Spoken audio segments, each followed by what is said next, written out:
Welcome to Let Me Fix This. Enjoy the video. In this video, I will show you how to make sugar cookies in the microwave. First, let's gather our simple ingredients.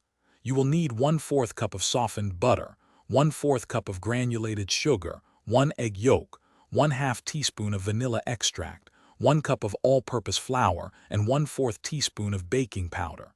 Having everything measured and ready makes the process smooth and enjoyable. This quick method is perfect for a sweet treat anytime. Now let's create our cookie dough. In a medium bowl, cream together the softened butter and granulated sugar until the mixture is light and fluffy.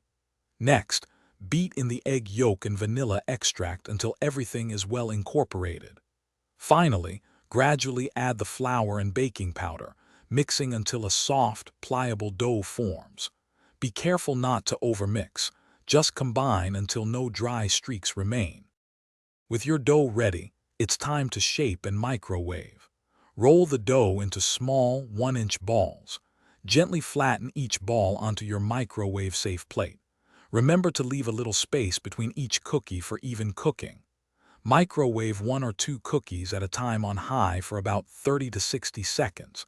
Cooking times vary, so watch them closely until the edges are set. Once microwaved, let your cookies cool on the plate for a couple of minutes. They will firm up as they cool. Then carefully transfer them to a wire rack to cool completely. Now comes the fun part, decorating. You can use your favorite frosting, colorful sprinkles, or edible glitter to make them extra special. Enjoy your quick, homemade, and absolutely delicious microwave sugar cookies. Thanks for watching. If you found this helpful, don't forget to like and subscribe.